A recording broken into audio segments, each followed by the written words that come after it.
सच सच बताओ, उषा के साथ ये जो कुछ भी हुआ उसमें तुम भी?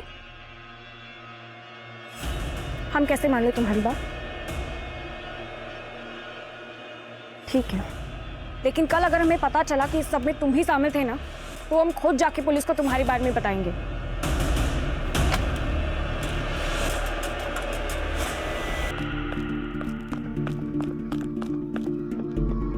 उषा, धीरे दौड़ो, गिर जाओगी। धीरे। क्या होता है संगीता?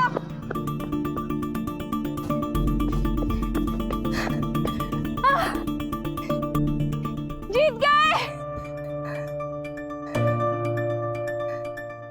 कैसे जीत गए हम? ये लो तुम्हारा नाम। कहा संगीता, हारती तो तुम रोज हो, पर आज तो कोशिश भी नहीं की। क्या हुआ? तबीयत ठीक नहीं है क्या? किसी ने डांटा? बाबूजी ने कुछ बोला? अम्मा ने? बाबूजी ने बोला इस साल परीक्षा खत्म होती है हमारी शादी करा देंगे। कोनो लड़का भी देख लिया उन्होंने बिरादरी का। अरे तो बोलो अपने बाबूजी को कि तुमको शादी नहीं करनी है इतनी जल्दी, पहले पढ़ाई करोगी फिर नौकरी करोगी, उसके बाद अगर कोई लड़का मिला तो देख लेंगे ना। रहने दे हमारी पूटी उषा। हमारे बाबा मिले थे तोरे बाबा से उस दिन, बोल रहे थे तोरी शादी भी इस साल करा देंगे, वो भी जून से पहले पहले। कुछ भी बकवास कर रही है, ऐसा कुछ हो ही नहीं सकता। मत मान हमारी बात, जा पूछ ले अपने बाबूजी से। लड़का भी देख लिया उन्होंने। पर हमको शादी नहीं करनी है, हम तो चाहते हैं कि हमारे चाहने न चाहने से कुछ नहीं होगा। तू चाहे कितना ही तेज क्यों ना दौड़ ले, समाज की दीवार नहीं लांघ सकती। हम इतनी आसानी से हार नहीं मानने वाले। तुम चलो, साइकिल हम चलाएंगे।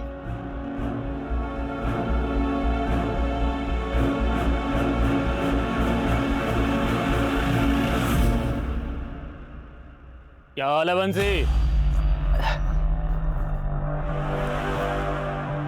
राम राम मालिक। चाय पियोगे? नहीं नहीं मालिक। गोपाल, क्या सुन रहे जी? तुम लोग जानवर का लाश उठाने से मना कर दियो। हड्डियां बूढ़ी हो चुकी है मालिक, वो अपना बोझ तो उठता नहीं है, तो जानवरों का कहाँ से उठाएंगे? और हमारे बच्चे तो ये सब काम करने से साफ मना कर चुके हैं मालिक। बच्चे कुछ ज्यादा समझदार हो गए हैं तुम्हारे। बोझा नहीं उठा सकते, झाड़ू तो उठाओगे, नालियां साफ करोगे ना? हाँ हाँ मालिक। मालिक 30 रुपए में पूरा नहीं पड़ता है। बगल वाले गांव में नाली साफ करने का 50 रुपए मिलता है। अच्छा, 50 रुपया चाहिए तुम लोग। अभी सर पे खड़ा मत रहो, जाओ पंच लोग से बात करके बताएंगे। मुंह में जुबान आ गया इन लोग को, कुछ करना पड़ेगा। क्या कहते नेताजी, 50 रुपया देंगे? बोले हैं कि देखेंगे, अब कि नहीं दिए ना तो काम छोड़ देंगे। 50 रुपया नहीं देंगे ना तो फिर हम सब मिलकर काम छोड़ देंगे। चलो मनोहर भैया, हम चलते हैं। रात में चौधरी के खेत की रखवाली करने जाना है। कहाँ बंसी भैया, दिन में खेत मजूरी, रात में रखवाली, थकते नहीं है तुम? 3 बेटियां हैं भैया, दिन रात काम नहीं करेंगे तो कैसे पालेंगे पोसेंगे, कैसे शादी ब्याह करेंगे? चलो अच्छा हम चलते हैं। हाँ भैया हाँ।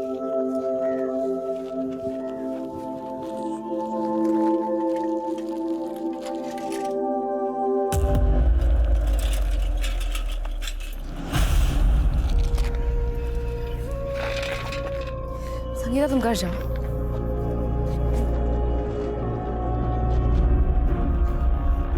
हम शादी नहीं करेंगे, हम बता देते आपको। हमको पहले पढ़ाई करनी है फिर नौकरी करनी है। हमने पहले ही मना कर दिया था ना आपको शादी के लिए। लेकिन हम मना नहीं कर पाए, अच्छा रिश्ता सामने से आया था, कैसे मना करते? तो अच्छा खासा दहेज भी मांगे होंगे, कहाँ से देंगे इतने दहेज? हाँ वो हम देख लेंगे। तुम्हारी 2 बहनें और हैं, तुम्हारी शादी हो जाएगी ना तो हमारा बोझ बोझ कम हो जाएगा ना हमारे जाने से। बाबूजी आप फिक्र मत कीजिए, अब से ना ज्यादा बोझ नहीं बनेंगे हम आप पे।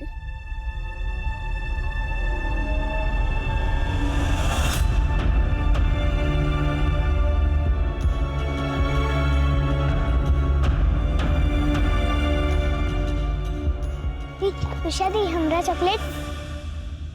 और हमारा चॉकलेट। लाए हैं, लो।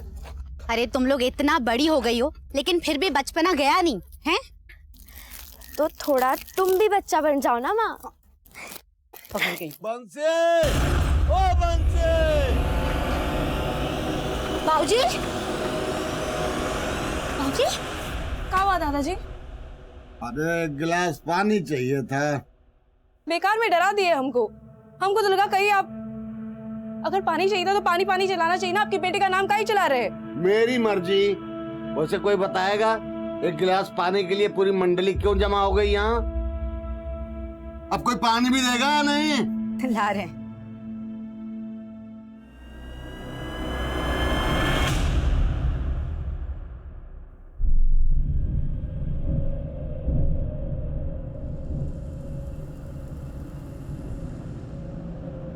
रुक काहे गई उषा?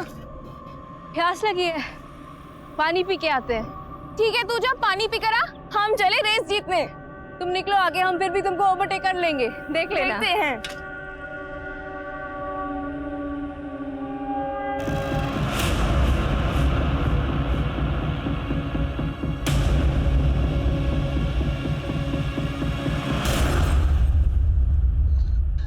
संगीता बेटा, हमको लगा कि उषा तुम्हारे साथ है। गलती हो गई चाचा, हमको लगा उषा को शायद कोई काम आ गया और छोड़कर निकल गई। अच्छा। हमने तो सोचा ही नहीं कि वो ऐसे घर लौटेगी ही नहीं। अरे का हुआ वंशी, इतनी रात को कहाँ जा रहे हो? कुछ खो गया का? ओ भैया, हमारी उषा बिटिया ना कहीं। वो हमारी उषा बिटिया की पायल खो गई है, तो वही हम लोग ढूंढ रहे थे।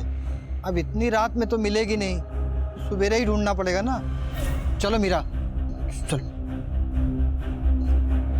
आप झूठ काहे के लिए बोले? तो क्या कहते हैं? हमारी लड़की गायब हो गई है, मिल नहीं रही है। अरे कितनी बदनामी होती, लोग काका बातें बनाते, समझ रही हो तुम? लेकिन चाचा, आप उषा को ढूंढेंगे कैसे?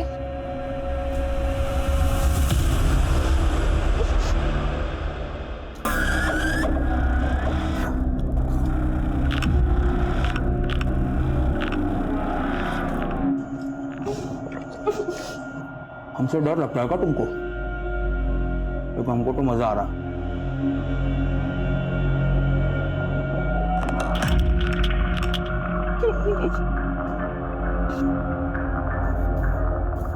कार्यक्रम का शुरुआत तो हम करेंगे।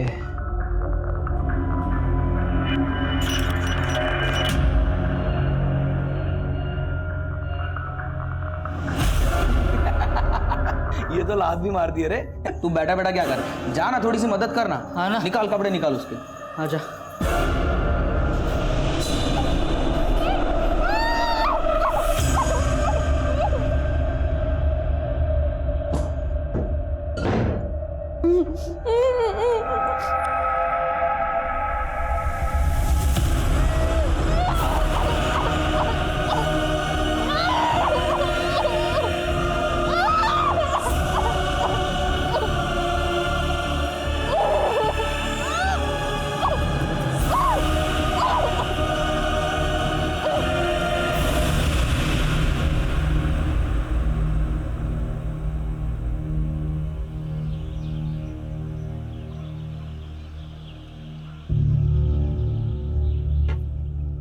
दो दिन हो गया, अब बहुत हो गया।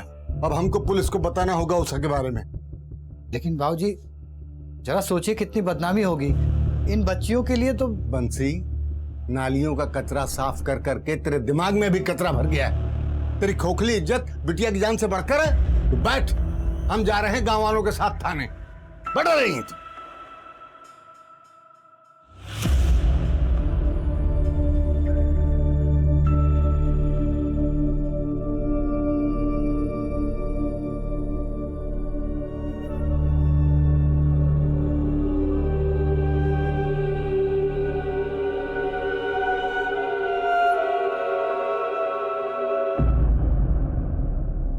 अरे हम खोज निकालेंगे आपकी बेटी उषा को। हम यहाँ क्यों हैं? जनता की सेवा के लिए है ना साहब। आप ही का आसरा है। अब लेकिन एक समस्या है। क्या साहब? पिछले महीने पड़ोस गांव से भगीरथ साहू जो हैं, वो आप ही की तरह रोते रोते आ गए हमारे पास कि अपनी बेटी लक्ष्मी को खोज निकालनी है, गुहार लगाते हुए। तो हम भी लग गए काम पे। पूरा गांव, शहर, जिला सब छान मारे, लेकिन लड़की नहीं मिली। और 4 दिन बाद लड़की अपने आप लौट आई, वो भी शादी करके दूसरे जात के लड़के के साथ। हमारी उषा ऐसी नहीं है साहब। अरे हम कब कहे कि उषा ऐसी है, लेकिन शिकायत दर्ज करने से पहले थोड़ा जांच पड़ताल कर लें। क्या है कि कॉलेज और मोहल्ले में किसी लड़के के साथ, अब उम्र भी तो फिसलने का है ना।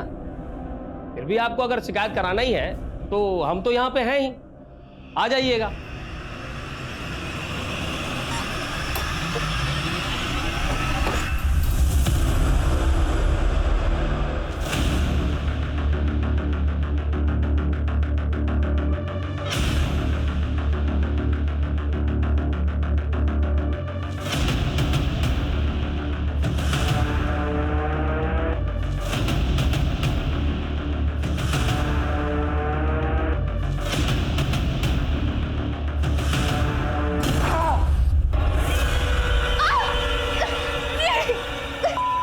मुझे डंडा मारेगी? क्या हुआ? अभी तक तो कुछ नहीं हुआ। इसको बाहर निकालो।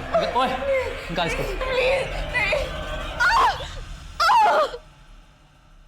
हमको डंडा मारेगी तू? हमको? अभी तेरा ऐसा हाल करेंगे, किसी को डंडा मारने से पहले 100 बार सोचेगी तू।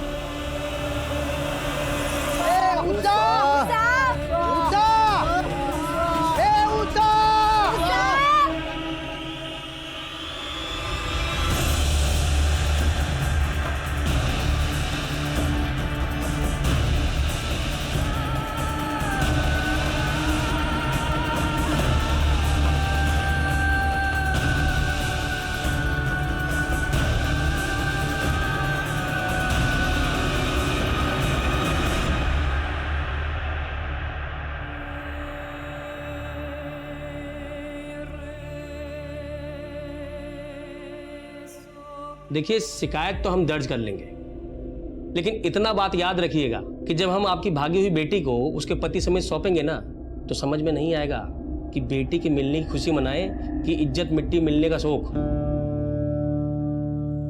सोच लीजिए, आपस में विचार विमर्श कर लीजिए। अगर फिर भी लगता है कि रिपोर्ट लिखाना ही है तो आ जाइएगा यहाँ पर, हम यहीं हैं जनता की सेवा के लिए।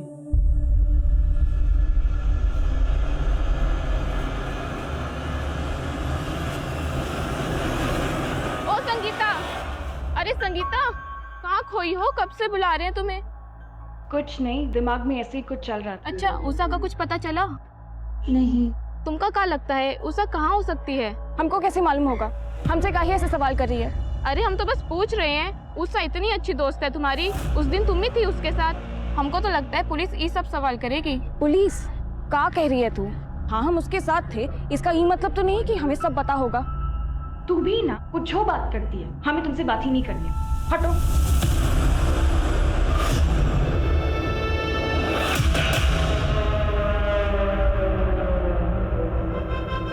बाबूजी, हम संगीता से बार बार पूछे, वो बोली कि उषा की किसी लड़के के साथ दोस्ती थी ही नहीं। हमें तो लगता है पुलिस हमें डरा रही है ताकि हम शिकायत न दर्ज करवाएं। मेरी मानो, शिकायत दर्ज करवा देते हैं। ठीक है बाबूजी। हाँ साहब, हमने सोच लिया साहब, हमें शिकायत दर्ज करवानी है। ठीक है, जो जनता जनार्दन चाहे। वैसे आप लोग का गांव माखनपुरा है ना? जी साहब। तब तो गड़बड़ हो गया। क्या है ना कि माखनपुरा हमारे थाने के अंडर नहीं आता। तो हम क्या करें साहब? आप लोग एक काम कीजिए, दौलतपुरा पुलिस स्टेशन चले जाइए। वहां का जो SHO है वो भी हमारे तरह ईमानदार है, आप लोग की पूरी मदद करेगा। ठीक है, चलिए।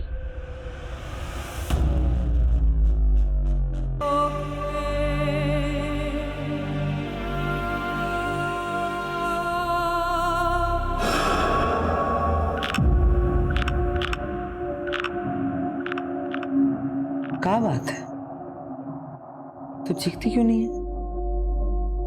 चीख सुने बिना मजा आता है? कहा दर्द सहने का आदत हो गया है। कोई बात नहीं, दर्द देने का और तरीका आता है हमको। बाबूजी, हम मनोहर के साथ दौलतपुरा पुलिस स्टेशन जा रहे हैं, रपट लिखा के ही आएंगे। बंसी भैया, अभी नंदू खबर किए कि मंदिर के पास वाले पेड़ पे ना एक लड़की की लाश लटकी पड़ी है।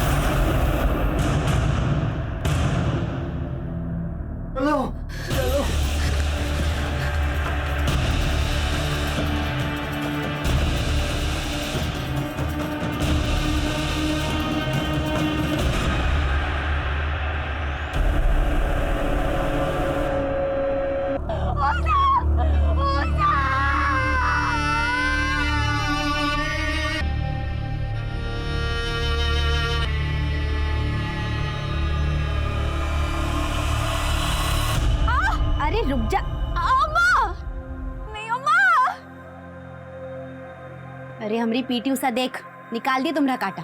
पागल लड़की। खून निकल रहा। हाँ तो हम पोछ दे रहे हैं अभी। चाचा जी, उषा, उषा, हमें पुलिस के आने तक ना पड़ेगा चाचा जी। उषा, हमें कह रहा है वो आ रहा हूँ। हटिए, मेला लगा यहाँ पे, हटिए हटिए। गणेश, यस उतरवा ला उसको और सौंप दे परिवार वालों को अंतिम संस्कार के लिए। ये सब आप ही की वजह से हुआ है। चुप कर, गलती इनकी लड़की का है और तू हम पे इल्जाम लगा रहा है।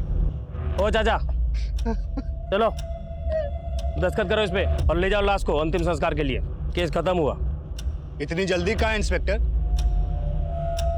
आप तो जनता के सेवक हैं, पहले लाश का पोस्टमार्टम तो करवाइए। तू कौन है?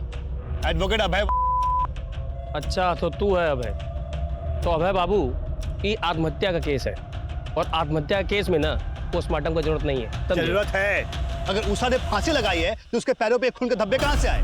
पोस्टमार्टम तो होकर रहेगा। क्यों गाँव वालों? ठीक है, करवाते हैं पोस्टमार्टम, लेकिन उसके लिए थोड़ा समय लगेगा। क्या है कि एम्बुलेंस बुलाना पड़ेगा ना, और आप लोग को तो पता ही है कि अस्पताल कितना दूर है यहाँ से। पता है, इसलिए हमने पहले अस्पताल में फोन कर दिया था। एम्बुलेंस भी अभी आ ही रही है।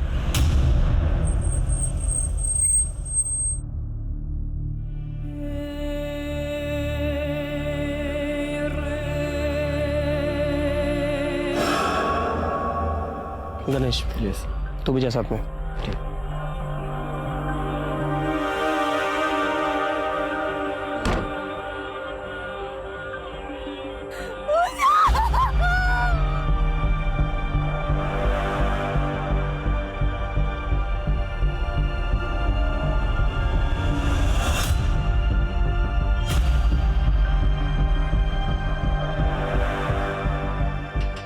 चाचा जी साइन कीजिए, बॉडी लेके जाइए। अरे एफआईआर रजिस्टर किए आप लोग अभी तक? पहले एफआईआर रजिस्टर कीजिए, तब जाके साइन करेंगे ये। कौन बात का है भाई यार?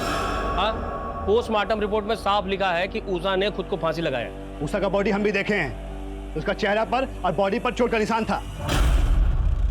खुदकुशी नहीं की है। दिखाइए पोस्टमार्टम रिपोर्ट। ये पोस्टमार्टम रिपोर्ट कोई पब्लिक प्रॉपर्टी नहीं है जो देखेंगे आप। चलिए जाइए यहाँ से, नहीं वो हल करेंगे, यही भर्ती होना पड़ेगा आपको। तमीज से बात कीजिए इंस्पेक्टर। दिखाइए पोस्टमार्टम रिपोर्ट, कहाँ रखा है छुपा के? नहीं दिखाएंगे तो यहीं खड़े हैं आप लोग। क्या जाते हैं यहीं? दिखाते कैसे आप लोग जाते हैं यहाँ पे?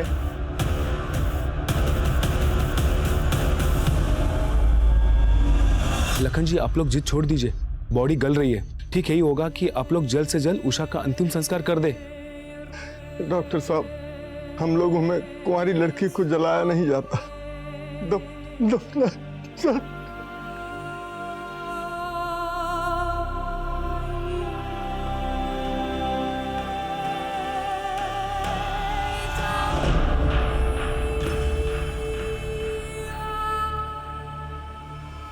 उषा को दफना दिया गया। ऑफिशियली देखा जाए तो उषा का केस क्लोज हो चुका था। पोस्टमार्टम रिपोर्ट कह रही थी कि उषा ने आत्महत्या की थी, लेकिन हकीकत कुछ और ही थी। उषा के साथ न सिर्फ बलात्कार हुआ था, बल्कि उस मासूम ने 4 दिनों तक अमानवीय यातनाएं भी भुगती थी। कौन थे दरिंदे और क्यों हुआ था उषा के साथ इतना भयानक अपराध?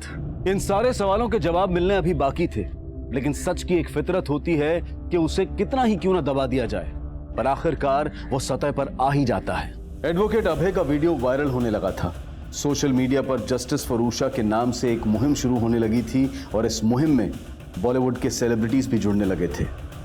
अखबार, टीवी और सोशल मीडिया से इस कदर दबाव बढ़ा कि पुलिस को उषा के केस को फिर से रीओपन करना पड़ा। देखिए, हम ये केस क्राइम ब्रांच को ट्रांसफर कर रहे हैं और साथ ही इंस्पेक्टर दरबारी को इस केस की तहकीकात खत्म होने तक सस्पेंड किया जाता है। सर, किस ऑफिसर को ये केस अलॉट हुआ है? ऑफिसर आदिल खान को। ये वीडियो एविडेंस रिकॉर्ड से वायरल कैसे हुआ? सर, लोकल पुलिस थाने से लीक किया होगा किसी बेवकूफ़ ने, शायद पैसों के लालच में। उषा एक अच्छी स्टूडेंट थी, एथलीट भी अच्छी थी। 5 दिन बाद उसकी लाश मिली पेट पर लटकी। सबसे पहले हमें उषा का पोस्टमार्टम दोबारा करवाना होगा। सर, कम से कम ये तो अच्छा हुआ कि उषा की बॉडी को जलाया नहीं गया, लेकिन बॉडी का पोस्टमार्टम करने के लिए उसे फिर से बाहर निकालना होगा, और इसके लिए हमें परिवार की मंजूरी लेनी होगी। बात करते हैं उसके घर वालों से। काफी मेडल जीते थे उषा ने। अब इन सब बातों का कोनो फायदा नहीं है साहब, हमें हमारे हाल पे छोड़ दीजिए। लखन जी, मैं आपकी नाराजगी समझता हूँ, नाराजगी नहीं, गुस्सा है साहब, हम में गुस्सा है। उषा के जीते जी तो आप लोगों ने कुछ किया नहीं, अब उसके मरने के बाद उसकी कब्र खुदवा के काहे उसकी आत्मा को कष्ट पहुंचाना चाहते हैं? जब तक हम पोस्टमार्टम नहीं करवाएंगे हमें उषा की मौत की असली वजह पता नहीं चलेगी, और जब तक वजह पता नहीं चलेगी हम इस केस में आगे कैसे बढ़ेंगे? चाचा जी, उषा को इंसाफ दिलवाने के लिए हमें कोशिश तो करनी होगी। ठीक है साहब, हम तैयार हैं। लखन जी, मैं वादा करता हूं इस बार उषा को इंसाफ जरूर मिलेगा।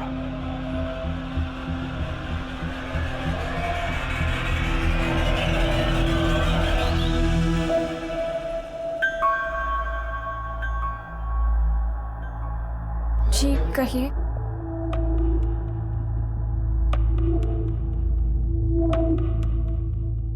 जिस दिन उषा गायब हुई थी तुम उसके साथ थे, क्या होता उस दिन? डरो नहीं, बोलो। उस दिन उषा और हम रेस लगा रहे थे। उषा पानी पीने के लिए रुक गई और हम आगे चले गए। बहुत देर तक जब वो नहीं आई तो हम वापस चले गए। वो वहाँ नहीं थी। पुजारी जी से भी पूछा, उनको भी कुछ पता नहीं था। हमको लगा कि वो घर वापस चली गई होगी, तो हम घर चले आए। तुम्हें किसी पे कोई शक है? उसका कॉलेज में किसी के साथ कोई झगड़ा हुआ हो या कोई एक तरफा प्रेमी? जी नहीं। अच्छा, हमें उषा की माँ ने बताया कि तुम उषा की सबसे पक्की सहेली थी, सच है? तो अगर तुम्हें कुछ भी याद आए या कुछ भी ऐसा है कि तुम हमें बताना चाहो तो हमें जरूर बताना।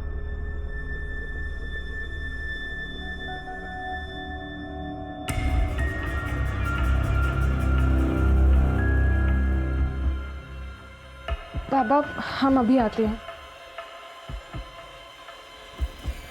सच सच बताओ, उषा के साथ ये जो कुछ भी हुआ उसमें तुम भी? हम कैसे मान ले तुम्हारी बात? ठीक है, लेकिन कल अगर हमें पता चला कि इस सब में तुम ही शामिल थे ना, तो हम खुद जाके पुलिस को तुम्हारे बारे में बताएंगे।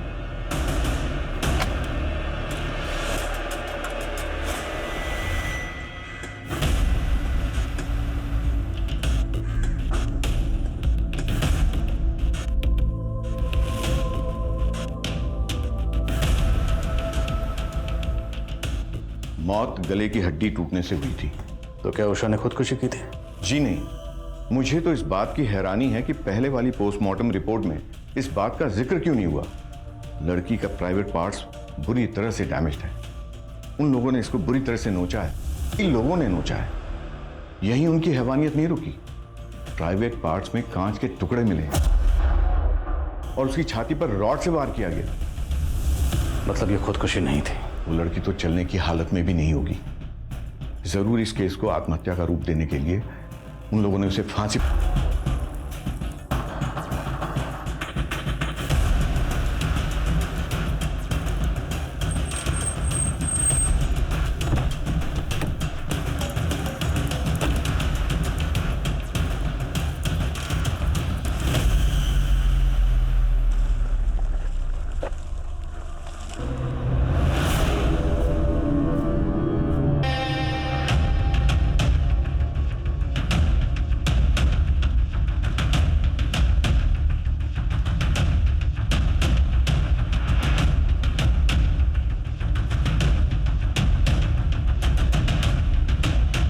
लाश को इतनी ऊंचाई पर ले जाकर टांगा गया। एक दो लोगों का काम नहीं है, पक्का 2 से ज्यादा लोग हैं, और हो सकता है पूरी प्लानिंग पहले से की गई हो। सर, इस केस को बुरी तरह लिपा पोता गया है। अनुज, अगर लिपा पोता गया है तो हम उसे साफ करेंगे, और क्लू नहीं है तो क्लू ढूंढेंगे, लेकिन हमारे डिपार्टमेंट पे जो धब्बा लगा उसे मिटाना है हमें। सर, इस मंदिर का पुजारी उषा की बॉडी मिलने के बाद से गायब है। और ये तो मुझे अब बता रहे? आई एम सॉरी सर, लेकिन उस पुजारी के पीछे हमने खबरियों को लगा दिया है। ढूंढो उस पुजारी को, हो सकता है उसने उन लोगों को देखा हो। ये पुजारी मुझे जल्द से जल्द हिरासत में चाहिए। जी सर।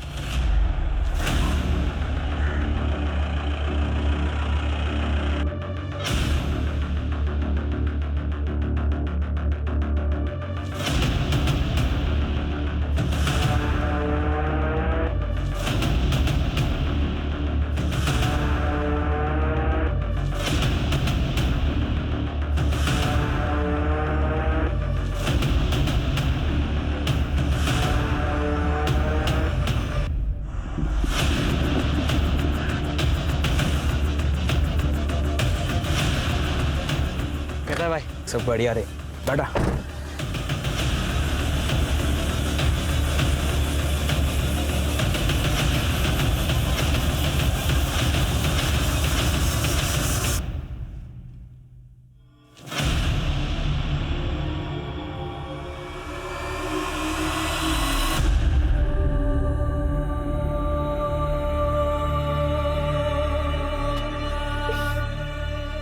दादाजी काहे इस प्याज के पीछे पड़े हो? अरे हम कहाँ पीछे पड़े हैं, ये प्याज हमारे पीछे पड़ा है। रुला दिया कम बखत ने। क्या बनाना है आपको, हमको बताइए, हम बता सकते हैं। छोड़ो छोड़ो ये सब। अरे हमें अपने लिए नहीं, तुम्हारी माँ को अचानक नानी के पास जाना पड़ा और यहाँ बच्चियाँ भूखी हैं। अरे तो बुला लिए होते ना हमको, हम तो वैसे भी संगीता के घर पे टीवी देख रहे थे। अरे आप बैठिए, पूजा कीजिए, ये पेट पूजा का जिम्मा ना हम पे छोड़ दीजिए, ठीक है? जाओ।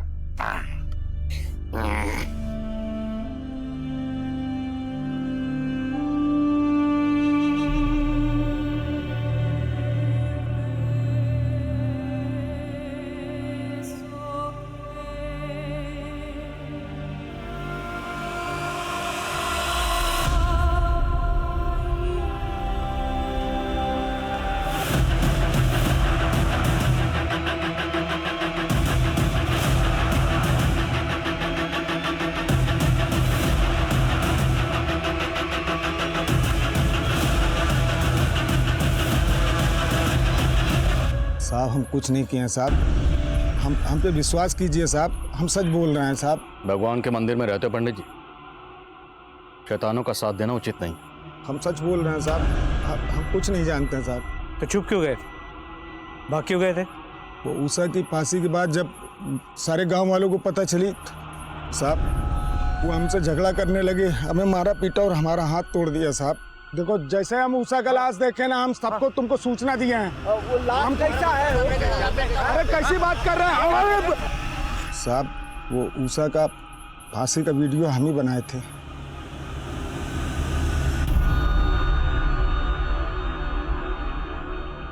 अब इस संकट से निकलने का एक ही उपाय है पंडित जी, याद करिए जिस दिन उषा गायब हुई थी, क्या उस दिन कुछ ऐसा हुआ था जो आमतौर पर नहीं होता? कुछ भी अजीब? सोचो। कुछ याद आ रहा है कि अपनी तरह से याद दिलाएं? वो यकीन के साथ तो नहीं साहब, लेकिन उस दिन मंदिर के पास आके एक गाड़ी रुकी थी। कौन सी गाड़ी थी? नंबर क्या था?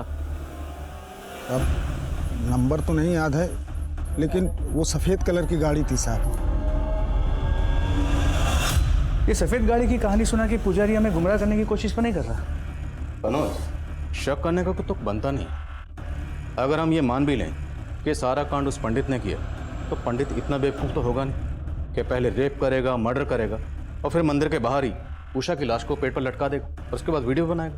जी सर, और अगर पुजारी सच कह रहा है तो यही सफ़ेद गाड़ी हमें गुनहगारों तक पहुंचा सकती है।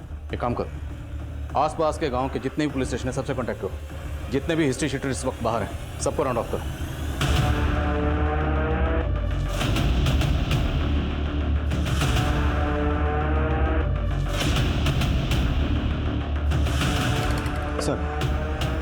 सर संगीता के पीछे जो खबरी लगाए थे उन्होंने इन्फॉर्मेशन दी है। संगीता फोन पे किसी को धमकी दे रही थी और उषा के मर्डर के बारे में बात कर रही थी। संगीता से दोबारा मिलना पड़ेगा। उषा ने शायद किसी अपने से ही धोखा खाया।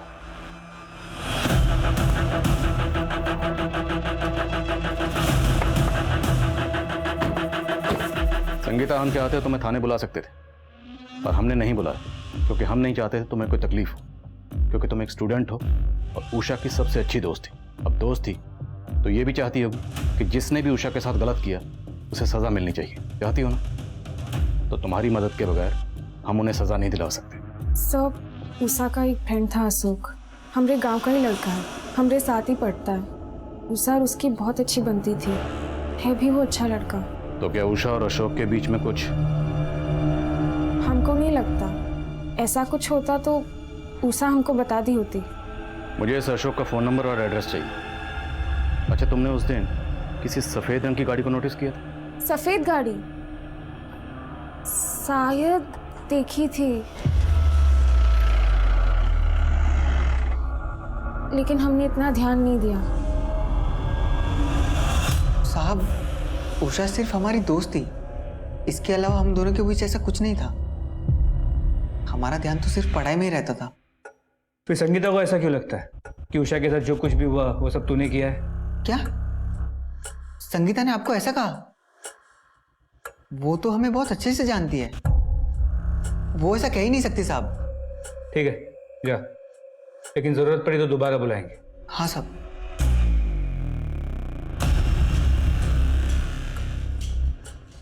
देखने से सीधा लगता है, लेकिन फिर भी नजर रखना।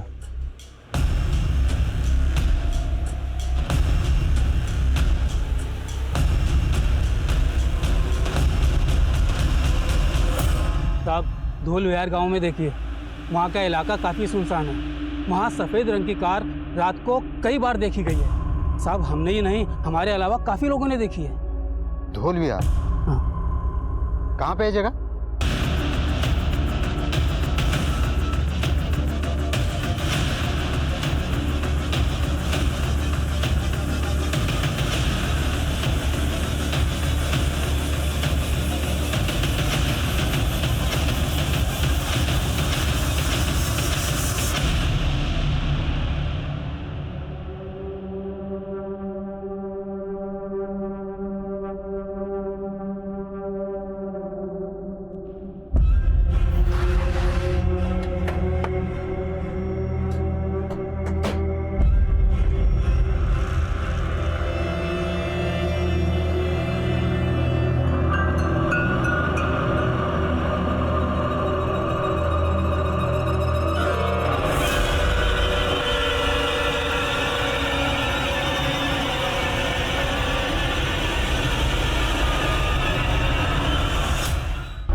उषा दीदी का ही कपड़ा है।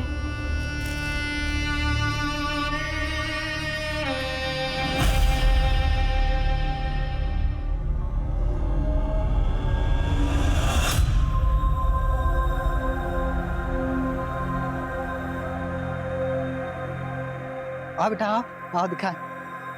उषा, तुम कहती थी ना कि चप्पल पहन के दौड़ना बहुत मुश्किल होता है।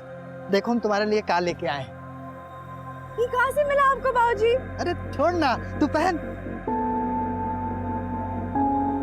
इसको पहन के ऐसा लगेगा जैसे कि हम उड़ने वाले हैं। इसीलिए तो तुम्हारा नाम उषा रखे हैं, पीटी उषा के नाम पे। जब तुम मैदान में दौड़ोगी ना तो सब लोग चिल्लाएंगे, उषा उषा उषा उषा उषा उषा उषा।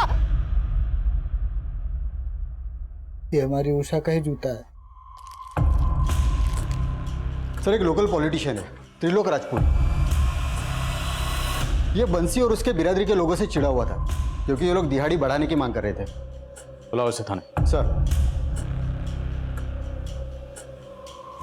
तुम यहाँ क्या कर रहे हो? तुम्हारा सस्पेंशन तो अभी खत्म नहीं हुआ। खान साहब, हम गलत नहीं हैं। हम माकनपुर के हवा पानी मिजाज से अच्छी तरह वाकिफ हैं। ये गांव वालों को तो ऐसे ही चलता रहता है। अब आप सोच लीजिए कि अगर केस सॉल्व नहीं कर पाए ना तो बहुत जगह सही होगा। तो मेरी फिक्र छोड़ो, अपनी फिक्र करो। एक बार सबूत मिल गया ना तो सबकी हवा पानी टाइट कर दूंगा। सदियों पुराना बात कर रहे हैं आप इंस्पेक्टर। वो मामला कब का हवा हो चुका है। हम खुद पंचों से मिलके बंसी और उसके साथियों का मजदूरी कब का बढ़वा दिए हैं।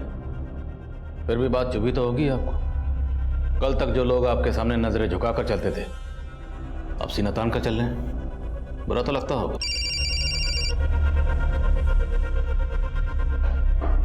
जैन सर। खान, तुमने जिसे उठाया है वो रूलिंग पार्टी का मेंबर है।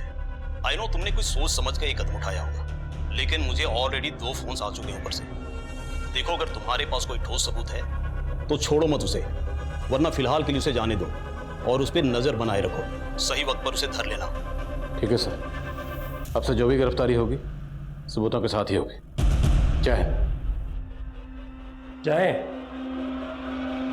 चलिए नेताजी।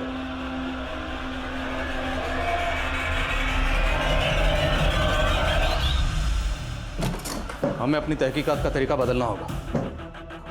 उषा जहां से गायब हुई, जहां पर उषा को रखा गया, और फिर फाइनली जहाँ पर उषा की लाश मिली, ये सारी जगह एक दूसरे के आसपास है। सर इससे इतना साफ हो जाता है कि वो लोग गांव के चप्पे चप्पे से वाकिफ। बिल्कुल, जिसने भी ये कांड किया या तो इसी गांव के या फिर आसपास के गांव के। उषा के गायब होने से लेकर उषा की लाश मिलने तक जितने भी लोग इस गांव को छोड़कर गए सबकी लिस्ट बनाओ, और अगर कोई गांव के बाहर पैसा भेज रहा और जरा सा भी शक है उठाओ से। ये लोकल नेता थे लोग और हमारे डिपार्टमेंट के होनहार इंस्पेक्टर दरबारी, सब पर नजर रखो। सर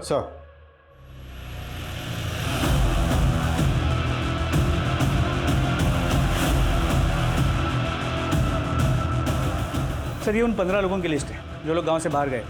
इन सब के बारे में पता किया, 13 लोगों से बात भी हुई, क्रॉस वेरीफाई भी की, सब अपनी बताई हुई जगह पर ही थे। सर लेकिन इनमें से 2 नंबर क्रॉस चेक नहीं हो पाए। ये दोनों कॉलेज स्टूडेंट है, सुजीत सिन्हा और दर्पण सिन्हा। हमने इनके कॉलेज में इंक्वायरी की तो पता चला कि 15 दिन से वो कॉलेज नहीं आ रहे। इन दोनों के कॉल डिटेल्स निकलो। जी सर, इन दोनों के कॉल डिटेल्स में एक कॉमन नंबर है, किसी कमल चौहान का है। जिस दिन उषा गायब हुई थी, सुजीत, दर्पण और कमल तीनों की मोबाइल की लोकेशन मंदिर के पास की है। सर उसके बाद लगातार 5 दिनों तक इन तीनों की लोकेशन उसी जगह की थी जहाँ पे उषा को रखा गया था और टॉर्चर किया गया था। ये लोग जहाँ भी हैं ढूंढ निकालो इन्हें। उषा के कातिल यही। सर तीनों के फ़ोन स्विच ऑफ है, इसलिए करंट लोकेशन का पता नहीं चल पा रहा। लेकिन 3 दिन पहले सुजीत का फ़ोन कुछ टाइम के लिए स्विच ऑन हुआ और उसकी लोकेशन थी पुणे का विट्ठल नगर। पुणे? क्यों खान साहब, पुणे जा रहे? आ गए तुम, मालूम था। दर्शन देने जरूर आओगे। समझाने आए सर, आप तो एक केस के लिए आए हैं, खत्म होते ही चले जाएंगे। रहना हम ही को यहाँ पर है, काहे संतुलन बिगाड़ रहे हैं सर? कैसा चल रहा है, चलने दीजिए। तुम्हें कुछ कार मैकेनिक का या कोई और काम आता है, सीख लो, काम आएगा, क्योंकि तुम्हारी नौकरी अब जाने वाली।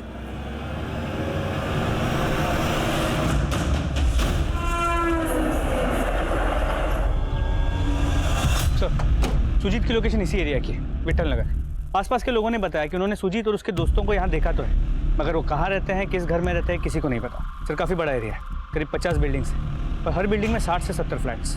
चूहे को उसके बिल से बाहर निकालने के लिए रोटी का टुकड़ा डालना पड़ता है।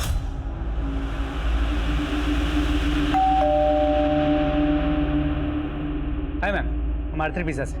हमने आपके एरिया में एक नया आउटलेट खोला है और हम यहाँ सर्वे के लिए हैं। कुछ सवालों का जवाब दीजिए और ये पिज़्ज़ा आपका फ्री, साथ में कोल्ड ड्रिंक का वाउचर भी।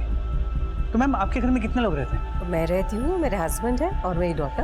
और कोई गेस्ट वगैरह हैं? नहीं, कोई गेस्ट तो नहीं। Thank you ma'am. ये आपका पिज़्ज़ा और ये आपका कोल्ड ड्रिंक का वाउचर। Thanks ma'am.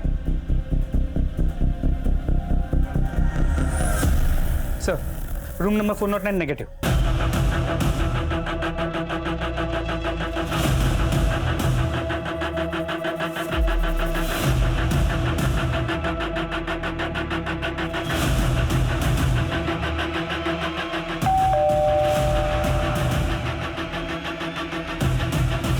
कहिए। सर पिज़्ज़ा डिलीवर हो गया। मैं पिज़्ज़ा मंगाया नहीं था, किसने भेजा है? तेरे ससुराल वालों ने।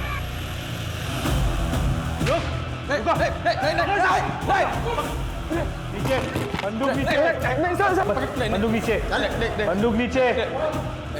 देख तू मरेगा, तेरे साथ दोनों दोस्त भी मरेंगे। कमल गोली मत चला। कमल बंदूक रख दे नीचे, गोली मत चलाइए। ला दे, इसे हम सराहने के नीचे लेकर सोते हैं। चल। उषा को इतनी बेरहमी से टॉर्चर क्यों किया? क्या दुश्मनी थी तुम तीनों की उषा से? 3 नहीं सर, 4 लोग थे। चौथा कौन? अशोक।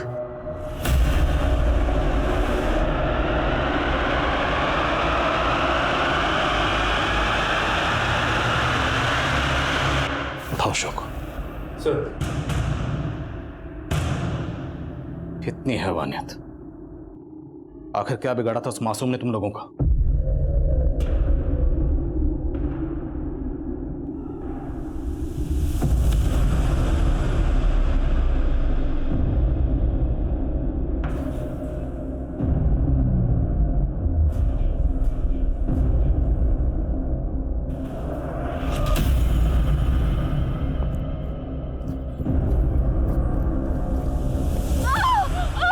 कहाँ भाग रही थी?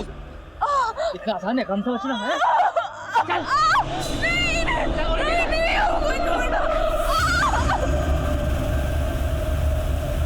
उषा को पहली बार तब देखा था जब कॉलेज की दौड़ में हिस्सा ले रही थी। दौड़ तो वो जमीन पे रही थी, पर बिजली हमारे दिलों में दौड़ गई। उषा जैसी कोई थी नहीं दूसरी गांव में। चढ़ गई हमारी नजरों में, लेकिन यह अशोक को उससे प्यार हो गया।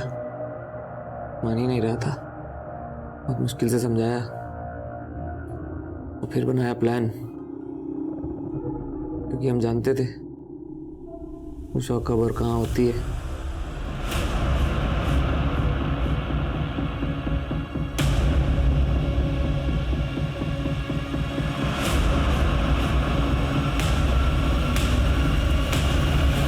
यस सर, मजा किया उसके साथ। मजा करना तो अलग बात है, लेकिन वो थी तो दूसरे जात की। उसको उसकी औकात भी दिखानी थी। पढ़े हैं, लिखे हैं, हवा में दौड़े। उनकी औकात सिर्फ गटर में जाने की बनी है, इसलिए मार दिया उसे।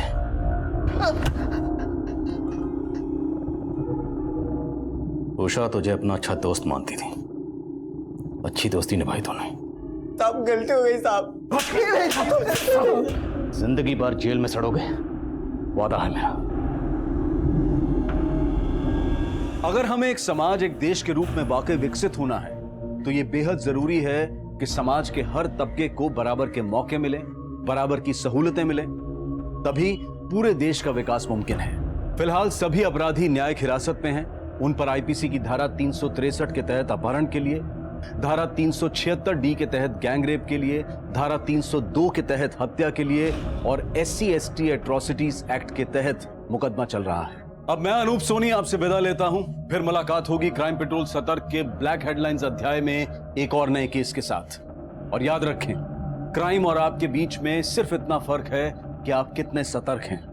सतर्क रहें, सुरक्षित रहें। जय हिंद।